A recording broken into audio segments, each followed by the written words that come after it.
Nah, hari ini kita akan mengerjakan soal ya, menerapkan hukum Newton dan jenis-jenis gaya dalam menyelesaikan soal ya.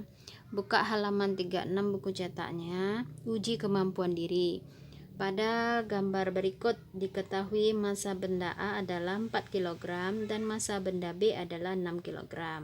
Jika percepatan gravitasi 10 meter per sekon kuadrat, masa katrol diabaikan dan katrol dalam kondisi licin, hitunglah percepatan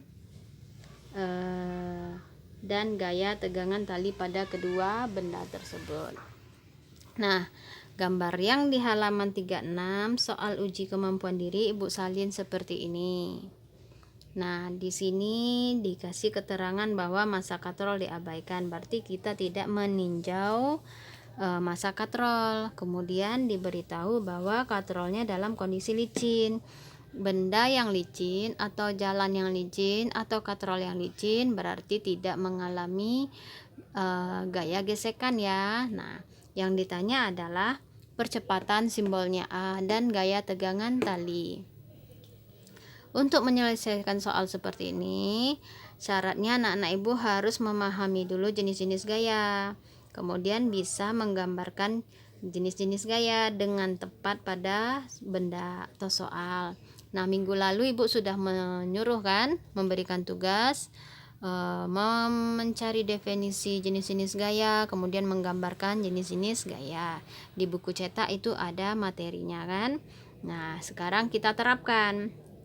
Nah, langkah berikutnya adalah kita akan menyelesaikan soal ini dengan cara memisahkan benda. Kalau bendanya lebih dari satu kita pisahkan. Jadi satu-satu benda kita tinjau lebih dalam.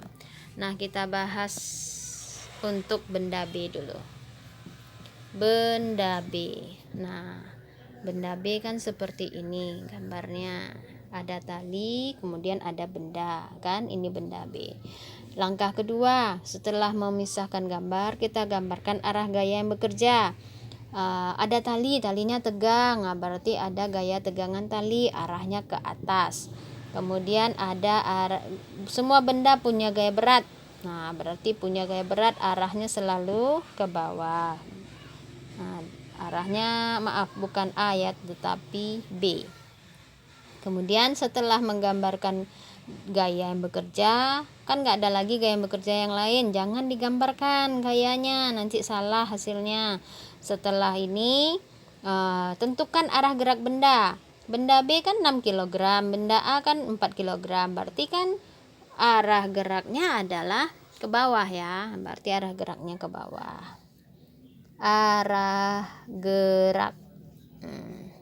Nah, setelah menentukan menggambar gaya, menentukan arah gerak, lanjut hukum apa yang berlaku. Nah, yang berlaku pada benda ini adalah hukum kedua Newton. Kenapa? Karena hukum kedua Newton itu berlaku untuk benda yang mempunyai percepatan.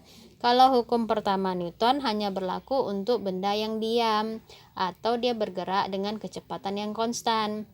Nah, sekarang kan bendanya diam, kemudian dilepaskan, bergerak dia, berarti dia punya percepatan. Hukum kedua Newton, rumusnya sigma F sama dengan M dikali A. Nah, kita kasih keterangan karena ini untuk benda B, berarti resultan gaya yang bekerja pada benda B sama dengan massa B dikali percepatan. Nah, kemudian resultan gaya yang ini harus kita jabarkan lagi. Gaya yang bekerja apa saja? Lihat gambar. Nah, gambarnya kan yang ini. Gaya yang bekerja ada dua, ada T dan ada WB. Seperti ini kan, ada T dan ada WB. Nah, kemudian arahnya berlawanan. Ini T ke atas, WB-nya ke bawah. Gimana menentukan yang positif dan negatif? Cara menentukan positif dan negatifnya adalah lihat arah gerak. Nah, ini gunanya menggambarkan arah gerak itu untuk menentukan yang mana positif, yang mana negatif dari gayanya. Yang searah dengan arah gerak benda, tandanya positif. Kalau dia berlawanan arah dengan gerak benda, berarti tanda gayanya negatif. Sekarang kan yang searah dengan arah gerak kan WB, berarti WB-nya positif. Yang T-nya berlawanan arah, berarti negatif, sama dengan MB dikali A. Nah, ini persamaan 1. Ini dia. Nah, ini belum bisa kita selesaikan. Karena apa? A-nya belum tahu, T-nya belum tahu. Jadi kita tinjau benda A. Ibu pindah ke sini. Benda A. Benda A. Kita gambarkan lagi. Seperti ini. Ini benda A. Gaya yang bekerja apa? Ada tegangan tali ke atas. Ada gaya berat yang selalu ke bawah arahnya. Seperti ini kan, udah digambarkan. Tentukan lagi arah gerak. Arah geraknya kemana? Karena benda A ini ringan, masanya cuma 4 kg, berarti kan ringan, berarti dia geraknya ke atas. Nah, ini arah gerak. Kemudian kita lihat hukum yang berlaku, hukum keberapa? Sama seperti tadi. Hukum kedua Newton. Kenapa? Karena bendanya bergerak dari keadaan diam sampai punya kecepatan tertentu, berarti kan ada percepatan. Sigma FA sama dengan MA dikali A. Yang ini apa yang gaya bekerja? Kita lihat gambar, ada T dan ada WA. Arah geraknya ke atas, berarti yang positif yang mana? Yang positif adalah yang T kan? Nih, T arahnya ke atas, arah geraknya juga ke atas. Berarti T dikurang WA sama dengan MA dikali A. Paham ya? Nah, ini persamaan 2. Belum bisa kita selesaikan karena T dan A-nya belum diketahui. Kalau WA bisa dicari, MA udah diketahui. Jadi ini kita selesaikan dengan cara substitusi atau eliminasi. Anak-anak ibu maunya bisa terserah, bisa substitusi atau eliminasi. Sekarang ibu ajarkan cara yang eliminasi aja ya. Maaf, substitusi aja. Nanti yang lain waktu kita cara eliminasi. Jadi ini kita ubah dulu. Kan ini ada T, ada T, ada T, ada A. Ini sama besarnya A ini sama besarnya T yang ini dengan T yang di bawah sama besarnya. Jadi pilih salah satu. Kalau ibu sekarang kita T-nya kita pakai. Jadi T-nya kita pindahkan ke sini. Ini jadinya MA kali A. Ini negatif pindah ruas jadinya positif. Seperti ini ya. Ini yang persamaan 2. Jadinya seperti ini. Persamaan 1 tadi Ibu salin ulang. WB dikurang T sama dengan MB dikali A. Nah, yang T ini masukkan yang ini. Nah, itu masukkan persamaan ini ke sini, itu artinya ya. Jadi WB dikurang dalam kurung, nih kurang kan, kurung T. Ini masukkan ini. MA kali A ditambah WA sama dengan MB dikali A. Kemudian kita buka kurungnya dulu ini ya.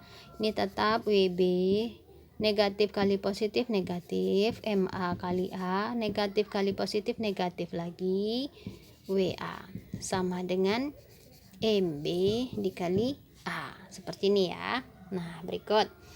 Kemudian yang W sama W kita gabungkan. Jadi WB dikurang WA sama dengan ini MB A. Ini pindah ruas jadinya positif MA kali A. Paham ya?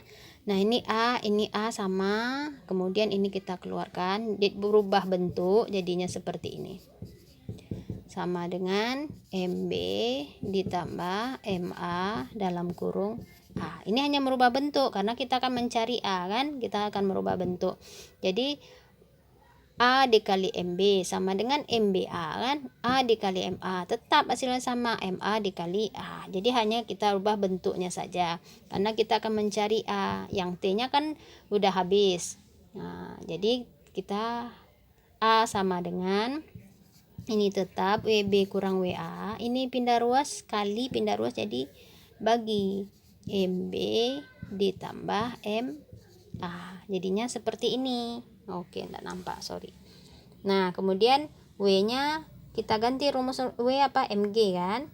MB dikali G dikurang MA dikali G. per MB ditambah MA sama dengan A. Nah, ini G-nya juga kita keluarkan sama seperti ini tadi ya. Kita keluarkan. Bu pindah ke atas. Jadinya MB dikurang MA per MB ditambah MA kali gravitasi sama dengan A. Nah, udah dapat rumusnya seperti ini. Jadi kita dapatkan persamaan baru ya untuk kasus benda ini. Nah, kita cari A-nya saja. A sama dengan A-nya Bu pindahkan aja ke sini kan. MB-nya berapa tadi? 6 kg. Kemudian dikurang 4 kg per 6 kg ditambah 4 kg dikali 10. 6 kali 4 2 kali 10 20 ya kan. Kemudian 6 tambah 4 10. Berarti di 20 dibagi 10 sama dengan 2 meter per sekon kuadrat. Dan dapatlah A-nya. Ini nilainya ya. A nilainya 2 meter per sekon kuadrat. Nah, sekarang kita cari yang T. Nah, cari T boleh persamaan 1, boleh persamaan 2. Ibu pakai yang ini aja. Jadi, kita salin. Ibu salin ke sini. T sama dengan MA kali A ditambah W. Masukkan angkanya. MA-nya tadi berapa? 4 kg dikali 2 meter per sekon kuadrat tambah MWA itu kan rumusnya MG kan. Ini rumusnya MG. Berarti MA-nya berapa? 4 kg. Gravitasinya 10 meter per sekon kuadrat. Nah, masukkan 4 kali 2 8 Newton ditambah 4 kali 10 40 Newton. Jadi hasil tegangan tali adalah 48 Newton. Paham ya?